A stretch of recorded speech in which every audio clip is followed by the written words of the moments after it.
Bernie Sanders, final couple of minutes. Bernie Sanders put out Housing for All plan. I was very moved by it. I went over, I mean, it's, like all of the, funnily enough, all of the plans he's putting out are enormously comprehensive and ambitious. This is an area you know a lot about. You cover a lot on No Filter. What are your sort of main takeaways from his housing plan? I loved his housing plan. I thought that it was thorough and comprehensive. And for me, the tricky part has always been rent control, because rent control does have unintended consequences when it's not mandated for all properties. But in Bernie's plan, there would be rent control on a federal level. And I think that that's really the key, because when you know you're protected, regardless of where you rent, that allows you to have more freedom, you have more mobility. It creates a system in which some of these wealthy developers aren't able to pay large sums of money to landlords who own these rent-controlled buildings, because that's really what's happening in places like Los Angeles. The developers will go to landlords who have these buildings. They're rent-controlled, and it's persuasive, right? When a developer comes to you and says, hey, I'm going to give you millions and millions of dollars, I'm going to take this rent-controlled building off your hands, and then they go ahead and they evict everyone because they're going to tear it down and they're going to build these luxury condos. And once they do that, these new buildings aren't rent controlled anymore. And it creates a real issue when it comes to inventory of rent controlled units. So again, I think the key is to make this a federal issue. And that's exactly what Bernie Sanders is proposing. I think that it's a really great proposal. Yeah, no, I agree with you 100%. And it's funny because I saw a lot, like I've learned from, this is another issue I've definitely learned from you on.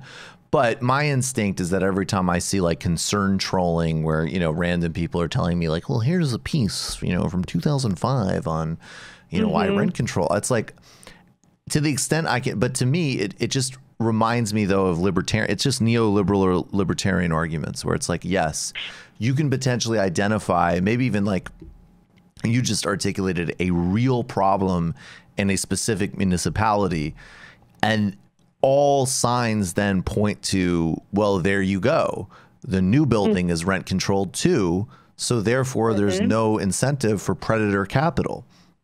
And I just think that like between that and the public housing investment and the restitution to people in foreclosure, and even also some of the stuff that's buried in there on like actual real paths for low income home ownership, which he actually goes back to things he pioneered as mayor of Burlington. This could be like, this could actually end homelessness. I mean, it's pretty extraordinary. Yeah, absolutely. And I hear you when it comes to that concern trolling, because I've come across it quite a bit. And so it's been difficult for me to talk about rent control because people are already primed to have like a negative reaction to some of the critiques toward rent control as it stands today.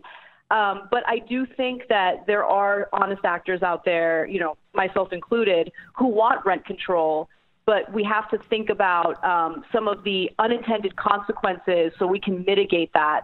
And again, Bernie Sanders is so incredibly smart, and he did think about those unintended consequences, and his solution is to make this a federal issue. Awesome. On a final note, Tulsi Gabbard, maybe not so progressive. I don't know. I think someone's been warning people for a while now, but that person got smeared quite a bit. So not supportive of Medicare for all, wasn't supportive of impeachment until she got enough backlash that she flipped on it. Yeah, she did flip on that one. Yeah, look, I mean, someone who's an apologist for Modi, I don't know how anyone can argue is a progressive, but it is what it is. At least she's showing her true colors now. No, 100%. No, the only reason, I mean, I'm being a little flippant because you and I have been talking about this for a long time, and you've taken just so much disgusting heat for saying obvious and important things on this. But two reasons. One, yes, if we're actually in the phase now where we're literally defending Modi, that actually points to much more disturbing things that we're going to need to talk about at another time. And look, guys, like, especially frankly, being willing to be honest and clear about Warren, can definitely earn you some whining and some upset. you know, from more people. But I would say, like, look, you know, if you are holding the progressive badge, in the same way I'm willing to say to Warren people, like, are you fucking kidding me with this Tulsi nonsense? Like, literally every vote counts. And I would hope if you support or claim to support a real agenda, I think it's time to get serious about Bernie. But, you know, that's just my pitch. But I'm right. Yeah, I agree. Ana Kasparian, you're awesome. I appreciate your time as always. Everybody check out No Filter. Go subscribe to it on iTunes and on the YouTube page. And of course, you can find Ana where she is the co-host and executive producer of TYT. Thank you so much, Michael. You just watched a Michael Brooks show video. Subscribe to get them all. Why wouldn't you? Don't be foolish. Click subscribe below and become a patron as well.